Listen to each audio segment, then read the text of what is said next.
اور میرے نزدیک یہی آخری صدی ہے، اور اسی میں حضرت مہدی کا ظہور ہو جانا۔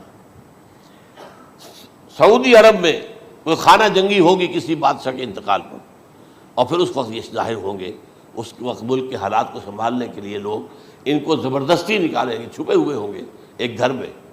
یہ حضرت ام سلمہ رضی اللہ تعالی عنہ کی روایت ہے کہ ایک بادشاہ کے انتقال پر یہ خانہ جنگی ہو جائے گی، اور ایک شخص مدینے سے بھاگ کر مکے میں چھپ جائے گا۔ یہ تو ہے ان کے الفاظ، میں توجیہ کر رہا ہوں۔ یہ لوگ ان کی طرف دیکھ رہے ہوں گے کہ یہ جو وقت آیا ہے فتنے کا ہماری قوم پر، ہمارے ملک پر، تو ان کی شخصیت ایسی ہے کہ یہ بیچ میں آئیں، صلح صفائی کرائیں، اور وہ جو ہے اس ذمہ داری سے بچ کر بھاگیں گے اور جا کر مکے میں چھپ جائیں گے۔ پھر لوگ انہیں تلاش کر کے نکالیں گے اور زبردستی ان کے ہاتھ پر بیعت کریں گے، ورنہ وہ اتنے بڑے منصب کو۔ اور پھر یہ بھی ہے، ایک حدیث میں آتا ہے یصلحوا فی لیلۃ واحدہ، ایک رات میں ان کی مکمل اصلاح کر دیں گے۔ یعنی اگر کوئی تھوڑا بہت نقص اور عیب کوئی ہوا بھی، کوئی کمی کوتاہی ہوئی بھی، تو اللہ تعالیٰ ایک رات میں اصلاح کروا دیں گے۔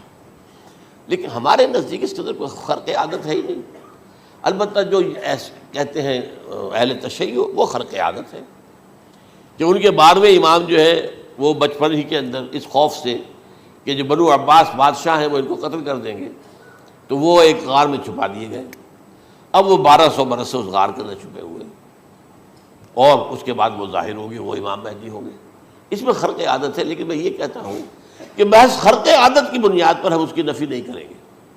کیوں؟ کیا ہم یہ نہیں مانتے کہ اصحاب کہف 300 برس تک سوئے رہے؟ یہ کیا عام بات ہے؟ حضرت عزیر علیہ السلام، اللہ نے انہیں موت دی، موت، اور 100 برس کے بعد زندہ کر کے اٹھا لیا۔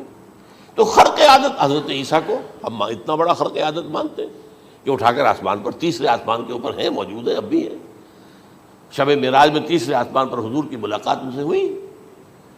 تو یہ خرق عادت کی بنیاد پر نفی نہیں ہم کرتے، ہو سکتا ہے، لیکن یہ کہ اس کے لیے ہمارے پاس کوئی دلیل نہیں، کوئی احادیث نہیں، کچھ نہیں، اس لیے ہم اس کو نہیں مانتے۔ البتہ خود وجود جو ہے حضرت مہدی کا، وہ کوئی عجیب بات نہیں ہے۔ وہ تو جیسے پہلے بھی آئے ہیں ہمارے مجددین، ایسے مجدد ہوں گے اور دین کو تازہ کر دیں گے۔ ایک صحیح اسلامی ریاست جو ہے وہ عرب میں قائم ہو جائے گی دوبارہ۔ حضور نے فرمایا وہ عدل اور انصاف سے عرب کو اسی طرح بھر دے گا جیسے کہ وہ اس سے پہلے ظلم اور جور اور زیادتیوں کے سے بھری ہوئی ہوگی۔ تو یہ کام ہوگا، یہ تو مجدد کا کام ہوتا ہی ہے اس حوالے سے۔ لیکن بہرحال میں نے پھر بھی کہا کہ اگر احادیث کی کمزوری کی وجہ سے کہ صحیح عین میں نہیں ہے، اگر کوئی شخص انکار کرے تو مجھے کوئی اعتراض نہیں ہے، ٹھیک ہے۔ لیکن جو حضرت عیسیٰ کے نفع سماوی اور حضرت عیسیٰ کے نزول کا انکار کرتا ہے، وہ کم سے کم، میں انہیں اور آگے کوئی فتویٰ نہیں دیتا کہ وہ کافر ہو گئے یا یہ ہو گیا یا وہ ہو گیا، لیکن منکر حدیث کے لائن میں تو وہ لازماً کھڑے ہو گئے۔